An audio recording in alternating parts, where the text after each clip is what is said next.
You're listening to nothing important. It's Awesome. interesting you say that about the Midwest versus the coast, because people from the Midwest, I guess, tend to think that people from the coast and the Florida nicer places are more relaxed generally, and Midwesterners are more uptight generally. We always blame it on the seasons. You could be a and big traffic. fat guy and walk around with a hot girl in the Midwest without having money. Try that Which in I LA. Yeah, try that in Los Angeles. That's not happening. Please enjoy the show. That's great. That works.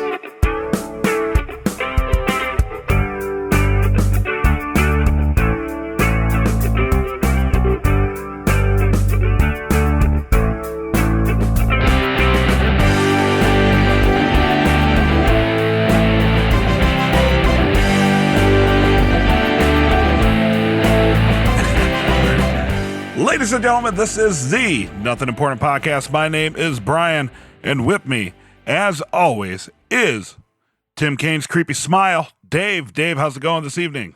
Hello, nurse. And on the third mic, if he ever gets his shit together and he gets his updates on his computer, all ready to go, will be Mike Pence's Cotton Hill haircut, Jeff, who I'm excited to have on once again, and we'll just kind of make it a thing. So he'll always be the third mic, but he's no longer going to get any sort of side notes like, oh, for the fourth week in a row. I think we're just going to go ahead and just move on as if he's always there. I like that idea, because let's do that. Yeah, absolutely. So while we wait for him to come on later on, coming up in the episode, probably in about 10 minutes our time, I'm not really sure how much time in episode, we have Brian Howie from the Great Love Debate. Yeah, I'm honestly not familiar, but you're a fan. You've seen his show live, and let's talk about that. So he has the show, the Great Love Debate. He does live shows. He has a podcast on Corolla Digital and on Podcast One. So needless to say, significantly more popular than we are, right?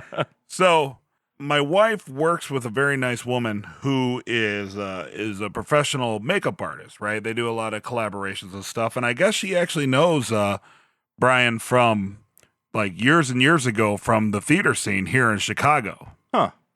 That's neat. And over the years, he's went on to produce TV shows and radio shows and such. And he's kind of struck upon this idea of the Great Love Debate, where it's pretty much like a forum. Like we walk into the Apollo Theater in Chicago, and there's four chairs on the stage, and everybody has a microphone, and it's like the four experts. There was like a marriage counselor, two divorce lawyers, and then our friend Lauren.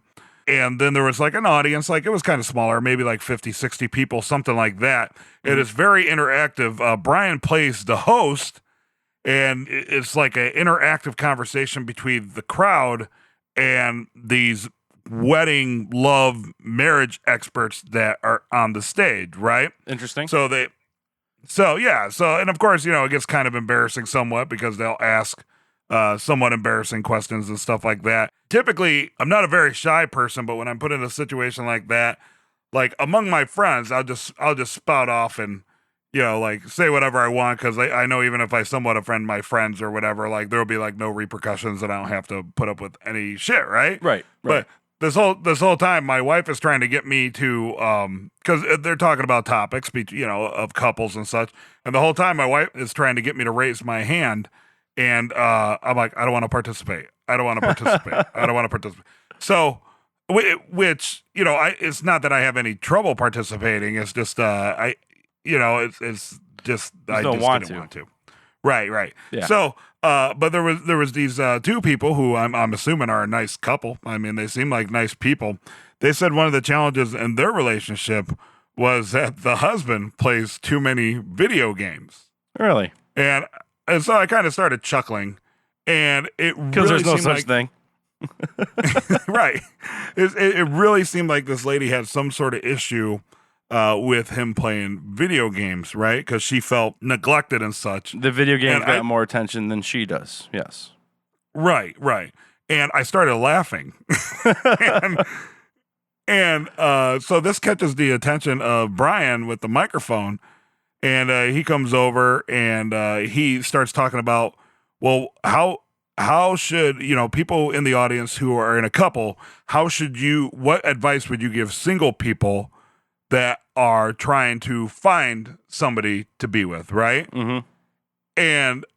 And so my wife throws my hand up. I was caught off guard. My wife throws my hand up. So he puts the microphone in my face. The previous person said that in order to attract a mate, that you should make yourself appear to be better than you actually are, and that'll be attractive. So I started laughing again, and I'm like, no, that's an absolutely stupid strategy. I'm like, what you should do is just be who you are and not compromise at all. Right. And then that way nobody's surprised, If you set the bar low, you can always hop over it. Yeah, you set the bar all high. I think that's why a lot of people end up in divorce, because you're portraying something that you're not. So when they find out who you really are, well, that's not what attracted them to you, so they're gonna leave. Exactly, see? And so it goes on. I'm talking through the microphone, and I'm just like, oh, screw it. I'm going to be opinionated. I'm like, oh, and by the way, if Kristen, which is my wife's name, I'm like, if Kristen ever told me that I couldn't play video games or I need to cut down the amount of time that I play video games, I would probably laugh so hard I'd end up on the floor. And of course, everybody's like, oh, I don't know, man. That doesn't seem like something somebody should say in front of their wife, but at least I'm honest, but Kristen backed me up. She's like, because then he puts the microphone in her face and she's like, no, I pretty much just accepted that when when we were together. So She should have said something like, I don't want another bruise, so. right. But so let the record show, I kept it real at the Great Love Debate. Yo. You always keep it real, Brian. That's kind of your thing. It's cool though, because Brian, afterwards we all went to a German bar afterwards, and it's just talking with him and his podcast experience. Obviously, he's fallen into something that's very well for him. Shit. Next week he's going to do these podcasts in Southeast Asia. Wow, that's weird. Yeah, I know. We don't do podcasts in Southeast Chicago. Right. Southeast Illinois. Right. Well, actually, if we did, truth be told, if we did podcasts in Southeast Chicago, we'd probably both end up shot. But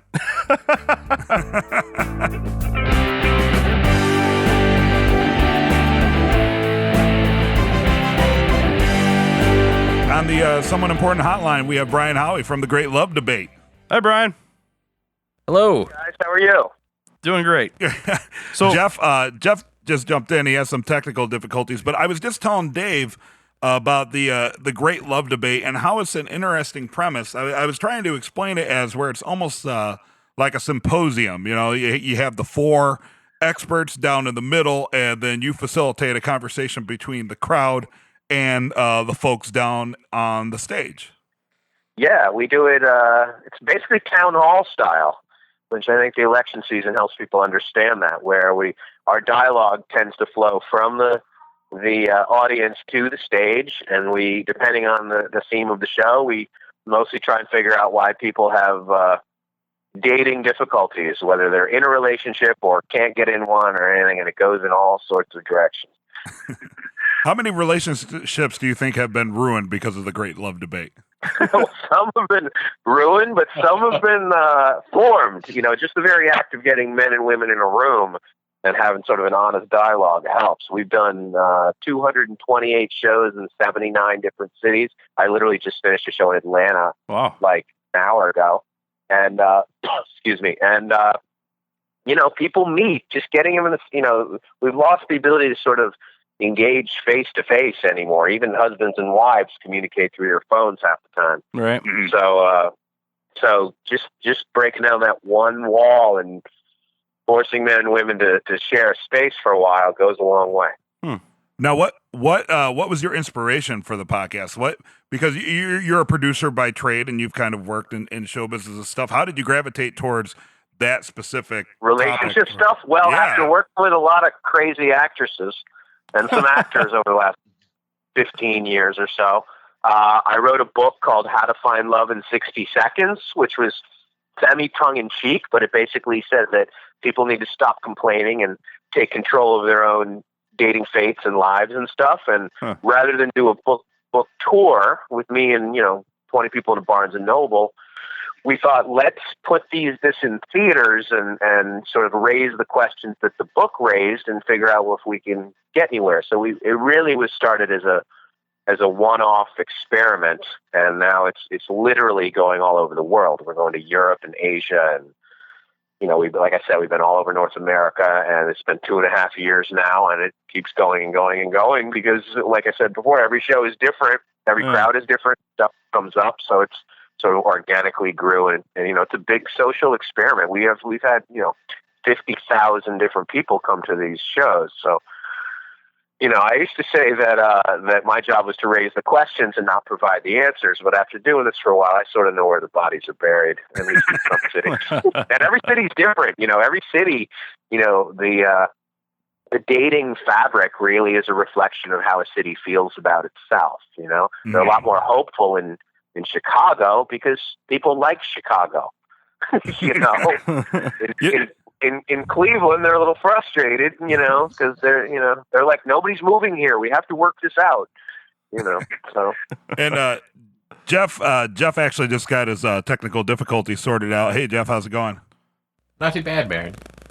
Well, Can good. Can I just drop in the fact that I merged Jeff into the call while you were merging Brian into the call? So I just want to flaunt my phone skills are much superior to yours, Brian. Well, bravo for your phone skills, Brian. I have a habit of hanging up on our guests. There's probably 30,000 receptionists who do that every day. No problem. Yeah, Brian is extremely way too proud of himself when he successfully merges two calls together. It's pretty hilarious. Yeah, they would laugh at that pride. So Jeff, before Brian called us, I went to the Great Love Debate Live with my beautiful wife Kristen, and our friend Lauren was on the panel, and I was telling and Brian, I don't know if you remember because you do this for a living, and you hear so many people talk, but during the Great Love Debate here in Chicago that we were just at a couple days ago, they were talking about things that you put on a priority in a relationship, like something that may take time away from your significant other, right? And there was a nice couple. As far as I know, they're a nice couple. And the lady expressed disdain for the amount of time that her husband was playing video games and not paying attention to her. And I started laughing. And Brian, our guest, brought the microphone over to me. And basically, I was just honest. And I said, well, if my wife, Kristen, ever told me how much I could play video games, I would laugh so hard I'd probably fall on the floor. And I could almost feel like every guy in the room wanting to be like, yeah, but like keeping it to themselves, and every woman instantly just stare at me like I was the biggest asshole that was ever. Well, I interpreted it that video games was code for porn. Was I wrong? That's the way I interpreted it. Sometimes. Maybe it's really video games, but I was shocked. That comes up a lot. I was shocked at how much time men are spending on video games and their wives, girlfriends allow it. Maybe it's just the difficult women that I date in LA. They would smash it. I don't think I can get away with it. But. Maybe they were using that as a code for porn now that I think about it. But they're like, or maybe the women are like, at least it's not porn. Because I was straight up talking about video games, but what's cool about my wife is we actually play video games together. Well, that's good. Yeah, not bad at all. But so I guess where I'm leading with that is, has there ever been like really uncool? I don't even know how to explain. Has a guy ever said something so that angered his date so bad that she walked out on him or slapped him while he was there? Well, the angriest crowd we ever had, we did a show in Greenwich, Connecticut a couple of years ago, which I know pretty well. I used to live there. And Bravo Television was shooting the show, so the cameras already kind of freaked people out. So there was a weird energy there. And this woman stood up and she said, what do you do if you go out with a guy and he says he's going to call you and he doesn't call you? And we're like, well, that happens. And she goes, but what do you do if that guy's here tonight? Oh shit! Women were like, "Show your face!" It turned into like a Jerry. The women went crazy and made it. And so this guy sheepishly stands up in the back and he's like, "I just didn't know what to say. I'm sorry." And the women were like, "Liars!" And it turned into this Jerry Springer show. Like the women just turned on this poor. It like symbolized everything they were mad about. And it was a huge packed crowd, and they just went crazy on this guy. They wanted to like throw him to the lions, and really he was just like, I didn't know what to say, and they just freaked out. It was nuts. Wow, that is awesome. But the more we do these shows, you know, we've done a lot of them that in an online dating world, people connect with a lot of people they don't know. They've either seen them online or they've seen them before. So a lot of people have either dated or rejected each other or didn't go out, so they see each other face to face, and there is a lot of weird energy between the men and the women. You know, somebody in Chicago, we did a show this summer, and she literally said, "A guy here tonight just cheated on me," and Wow. and that guy didn't show his face, but she went in some crazy rant, and then she like had her say, and she walked out. She was done. Wow. So, I don't know. Go ahead. I feel like that would be somewhat of a common occurrence in doing what you do, but on the other side of it too, your show, you know, there was a lot of positive aspect in that too, and people, you know, like not only giving tips and tricks, but you know, some mild bragging too about how somebody's like a really good couple or really good to their significant other. So I don't want to give the impression that it's all like crazy people saying ridiculous. I mean, it comes down to this: whether people are single in relationships or whatever it is. The women want the men to try harder, and the men want the women to make it easier. And that is sort of the crux of disconnect now. The challenge is that over the last 20 years, to their credit, the women have ramped up their sort of independent, I don't need a man, masculine energy. And on a lot of levels, the men have gotten a little softer.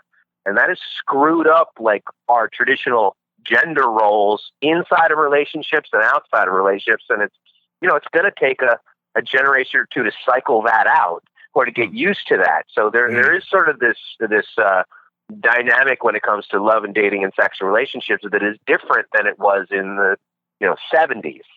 So yeah, absolutely. Dave is a single guy, but Jeff, you've been with your girlfriend for how long now, Jeff? Over 3 years, almost 4. Yeah, 4 years. And as somebody who's known Jeff for probably like 15 years now, I would suggest that if you ever come to Bloomington, Illinois, you reach out to Jeff and have him on the panel because Jeff is quite a unique character, especially when it comes to relationships. I'll take that as a compliment? Question mark? I just wanted to put you on the spot. Yeah, that's a compliment. That's somewhere. There's a compliment in there somewhere. Exactly. I'll take it as that. I'll just Exactly.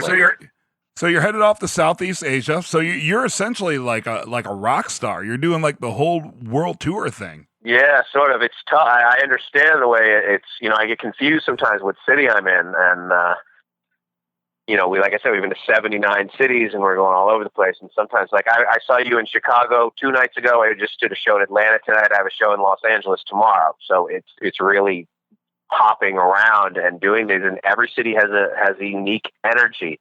The farther south we go, the younger our crowds get. The average age in Atlanta tonight was like 24 because the girls are flipping out that they feel old and they're not married.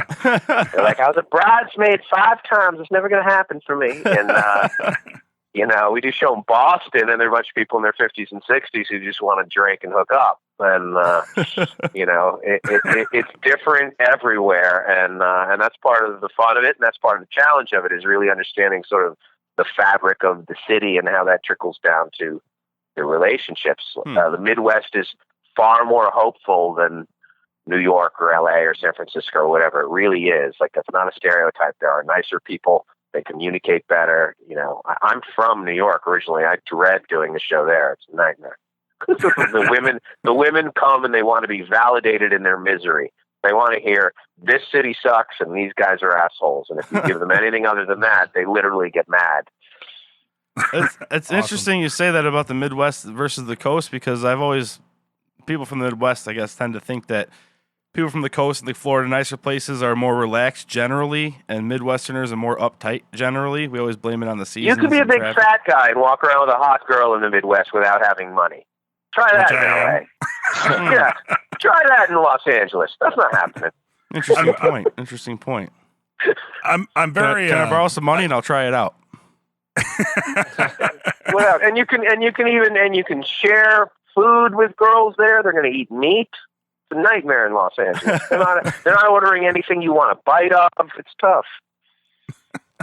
Well, Brian, awesome. Thank you for so much for coming on Nothing Important. You can hear the Great Love Debate on Corolla Digital and Podcast One.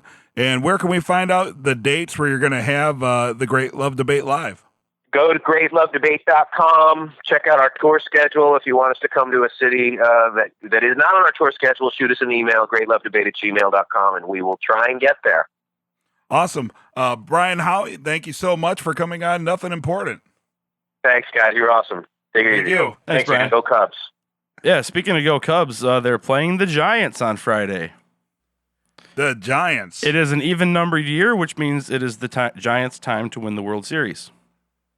You know, I don't know what that means. They've won it in 2010, 2012, and 2014. Ah. They win it every other year. The weird thing about living in Chicago right now is that while the Cubs are very much a big story, nobody wants to talk about it.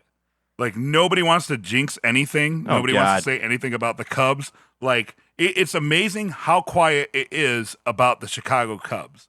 I'm not going to say how or where, but I was just hanging out with a bunch of Cubs people the other day, and even people directly affiliated with the Cubs were like, shh. Really? So it's like this weird mixture of maybe it's just in my circles or people are just tired of talking about it. But I feel like I think it's like nobody wants to be the one to say anything nobody wants to be the person to say something that the Cubs might actually do something this year for fear of being the person that jinxes it. Well, I'll tell you this. I got a phone call the other day. By the way, when you went to the Cubs game, I was supposed to go to that Cubs game on that Sunday, but I had a session run long, so my friend was kind of upset, but he ended up taking his wife, so everybody wins. So my penance that night was I made myself watch every play of the Bears game, knowing how bad it was going to be, to punish Wait a minute, myself. hold on 1 sec. Wow. Why would you do that to yourself? I had to punish myself for bailing on the Cubs game. Because my friend was not happy about it, but I had a session run long. It happens. You know, what was funny real quick about that Cubs game is, I was there. I was maybe 8 rows up from the field. Mm-hmm. And just a quick story. You know how they sell peanuts? Yes. Yes. Okay. In so bags? my wife is eating my wife is eating peanut in a fucking bag. My wife is eating peanuts and being funny, she keeps dropping the shells on my lap. Mm-hmm. And I'm like, what the fuck, dude? She's just playing with me, and I'm like, come on. So flippantly, she takes you ever see the Blues Brothers where one of the Elwood Blues just kind of flicks a shrimp over the shoulder and it lands perfectly in Joliet Jake's mouth? Yeah. Yes. My wife did that to me with a peanut shell, and it landed in the back of my throat, and I started choking, so I almost died at that Cubs game. Fantastic. I was like, you couldn't do that again in a million No. fucking years. There's no way. And see, it's making me gag just thinking about it. The That's feeling, funny. literally this thing, in air, wedged itself in the back of my throat. I was going to say down here, because we're a little mid is Illinois, we have a lot of Cardinals fans too. Yes. Mm-hmm. So it is talked about the Cubs are down here because of the Cardinals rivalry. Right. And most of it's been I hope they Cubs lose. fans kind of being quiet about it, and then Cardinals fans every win they got, we're getting, we'll play wild card, we're going to do this, and Cubs fan, all right, whatever, screw off, and then just silence this last week once they got knocked out. Well, Maybe to circle back, it's just I'll say circle back, that friend I was talking about, he called me because I'm playing trumpet in a Halloween show on the 29th of October. And it's my debut of playing trumpet. Except for tonight, I was actually downstairs jamming with some horn players on the street, which is pretty The awesome. trumpets. So he calls me. How many mambos are you playing? We're playing Mambo's number 1, 4, 8, and 22. Okay. We're not playing Mambo number 5. It's 2 played out. Only Okay, prime. Actually, I think That's understood. we're sticking with prime numbers. Mambo number prime. So he calls me. So this is going back to the talking about the Cubs and the World Series thing. So he calls me. He's like, dude, do you realize that your Halloween show is on Game 4 of the World Series? And we got into this whole discussion where I was like, yo, yeah, I would play the show. Like, I'm not going to ever pass up playing to watch something, no matter how big of a fan I am. And then we didn't realize we're talking about the Cubs in the World Series like it's going to happen before the season was even over. Like those discussions are happening. Yeah. People are talking like that. I'm actually kind of shocked because it seems to me like back in 2003 when they had the big choke, everybody was waiting for it. Now it's more anticipation and not so much like when are we going to fuck it up. It's like when are we going to finally break the curse? Quotes. Yeah. See, Yeah. I wonder if that's why my experience is the way that it is. Like maybe it's just more people that for some reason feels that it's a foregone conclusion. Mm-hmm. So they're nonchalant about it. Just remember that the like I team with said- the record with the most wins in the history of baseball did not win the World Series. I don't even know who that is. The Mariners. They didn't win the World Series. Ken Griffey Jr. No, they didn't win the World Series that year, but they won like 113 games. Oh, funny. Yeah, it's baseball. Baseball it's so random and weird. That's another thing is people realize that the first series is short, and in a short series, randomness is a bigger factor. And with the randomness of baseball, you actually have like a 20% chance of making the World Series as good as the Cubs are. Have you ever seen Adam Ruins Everything on True TV? I see video clips here and there. What's that? I've seen clips here and there. Okay, yeah. So the whole premise, Jeff, you would appreciate this as well, is Adam Carniver.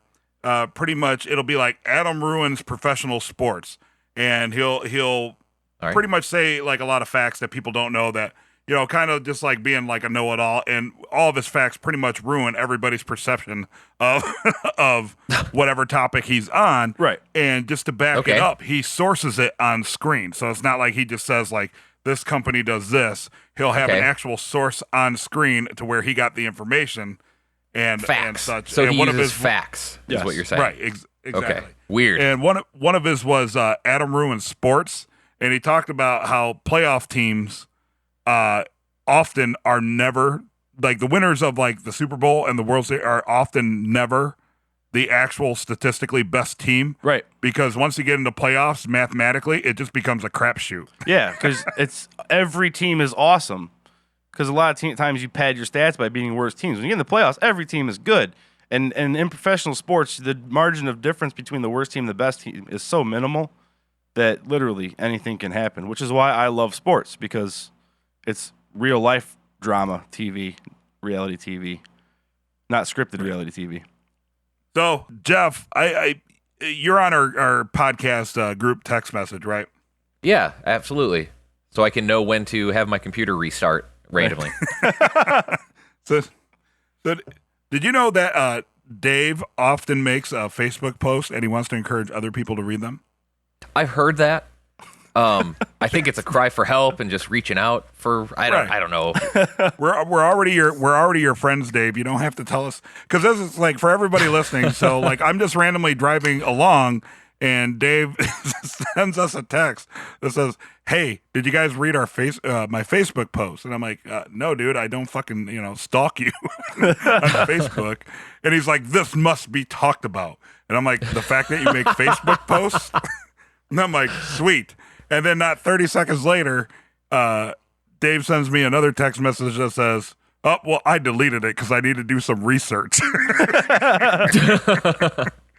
So now that I've shat all over your premise, I'd love to hear what you want to talk about. Okay. So what happened was, for one, the reason I said go read my Facebook post is because it was long-winded and I didn't want to text the whole damn thing again. So it's easier just to say, like, go read my fucking post. But You do know about like copy and paste. Yeah. right. Right, yeah. Whatever. So Get that copy and paste on point, son. That CP game, bro. So here's what happened. Dong game on point. I got that Command C and that Command V on lockdown, son. So it's about this clown thing, okay? And this whole creepy clown, whatever nonsense. And I'm scrolling through the fucking news feed and I come across a movie trailer. And it's basically Eli Roth took the plot of the clowning episode of Aqua Teen Hunger Force and made it into a movie. And so I'm thinking to myself, like, oh my God, this whole clown thing is a viral campaign for some Eli Roth ripoff of an Aqua Teen Hunger Force plot. That's what my Facebook post said. But then I realized the movie came out in 2014. Which is why I deleted it. That's like had to do some research. reverse Blair Witching it. Right. Like go watch this movie that came out 2 years ago. But the whole point is that I'm probably going to watch this movie because I would like to see what Eli Roth would do with the Aqua Teen Hunger Force clowning plot. What would Eli Roth do? I don't know. It's pretty creepy. Do you know who Eli Roth is, Brian? I have no fucking clue who that is. Okay. Which I also did not want to have to include in my text to Brian, which I would have done. Parentheses. He's the guy that did Hostel and Cabin Fever, and parentheses. Oh, I've seen neither of those movies. I was going to say, he's probably seen none of that either. You'd have to insert his IMDb page, like the whole thing. He's in Inglourious Bastards? I don't know.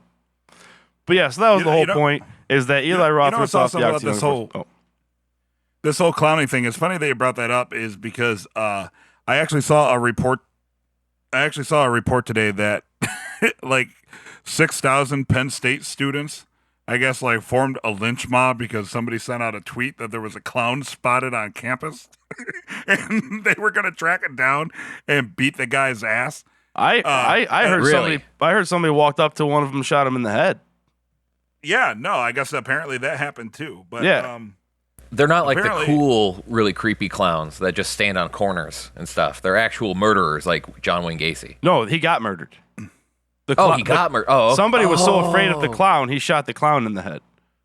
Well, that's not fun. Which somebody said a while ago, like, I don't want to see the repercussions of when people are actually starting to get freaked out by these guys. And, well, there you go. They're starting to get killed.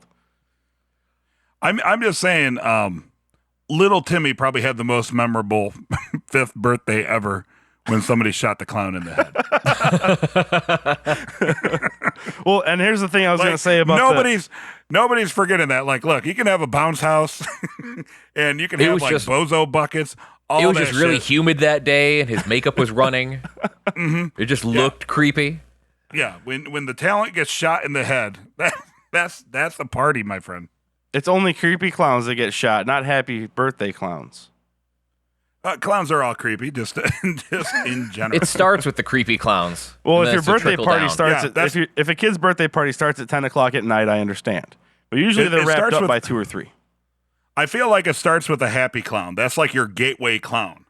Like that's what kind of starts it all. Maybe like a hobo. Like a hobo, like when you see like black velvet paintings of hobos, that's kind of, like the old school like white face with like the coffee ground beard. Yeah. That's like when you're dipping your toe into the clowns. Yeah, and but then when you start have a clown for your birthday party, that's when you like start your dabbling, gateway clown. When you start dabbling in close-up magic and balloon animals, then you know that the addiction's starting to take hold. No, man, the real downward spiral is when you get into mimes.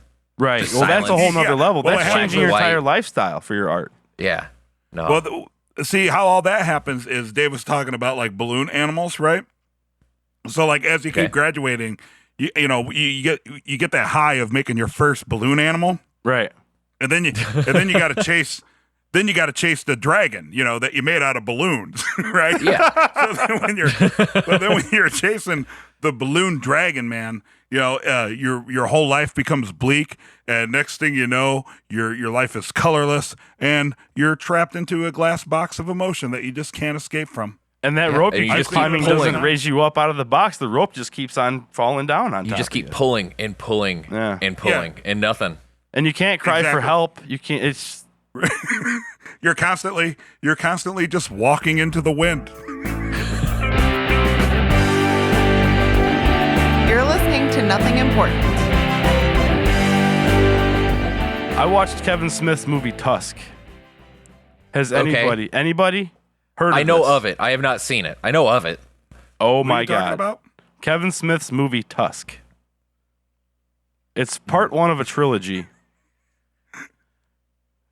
A trilogy, Tusk? Here's a plot you're going to love, Brian. Podcaster Trust. searching for awesome stories comes across an old recluse that says he has stories to tell. He really just wants to turn the guy into a walrus. Yeah. So I he think we've all does. been there. A tale as old as time. Yeah, so he turns Justin Long into a walrus. And I can't even tell you the mixed emotions this movie gave me. But the real question is, how is the food orgy? It was pretty awesome when he used his tusk to stab the guy through the heart and then ate him. Yes. So technically there was a blood orgy and a food orgy in one. Now, is it traditional Kevin Smithy where there's some action here, but 95% of it is expository? Have you or seen just Red State? conversation? Have you seen Red State? No, I didn't see Red Okay, State. because there's Kevin- the same actor, yes, but the answer is yes. There's as much dialogue, very talky, and Johnny Depp plays like a bumbling simpleton Canadian detective. I feel like Kevin Smith movies have to be the cheapest of all movies to make because that is literally what it is. Yeah. It's like there's like two scenes where the main characters will be driving from point A to point B, and there will maybe be a couple of scenes where people enter and exit a room, but the other hour and a half of the entire movie it just consists of two people sitting there chatting back and forth. A lot of it. Red State's not. Red State's actually got a huge shootout that takes up like half the movie. That's a pretty different track for him, and this one's a little different too. It's a little uneven and kind of weird, but I guess it's him growing as a director, trying to do his own thing. I guess. I thought he was supposed to Well, have you- retire like 10 years ago. Have you seen the follow-up, Yoga Hosers? No, I have not. And Moose Jaws tagline: "It's like Jaws with a moose," comes out next year. Okay. Yes. Well, we'll have to follow up on the entire trilogy and see if it really, comes around Yeah. where Justin Long ends up at the end in his I can tell you, blubbery, walrusy. well, I've looked at the cast for the other movies, so Justin, he don't make it to the second one.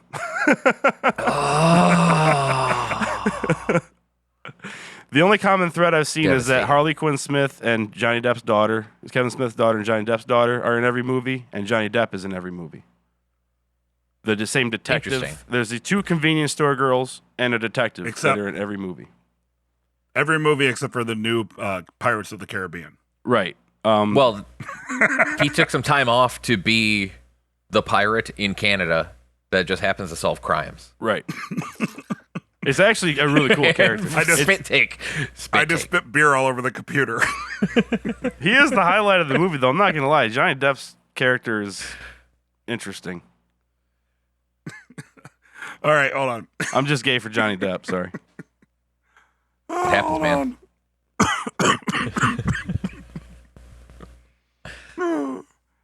I'm sorry I didn't have you on full screen Dave, you for that can- one. Dave, you can stop recording now. Be sure to follow Nothing Important online at nothingimportantpodcast.com. Find us on iTunes, on Twitter at NotImportantPC, and you can also find us on Facebook. Nothing Important is recorded with help from Third City Sound in Joliet, Illinois. Thanks for being awesome.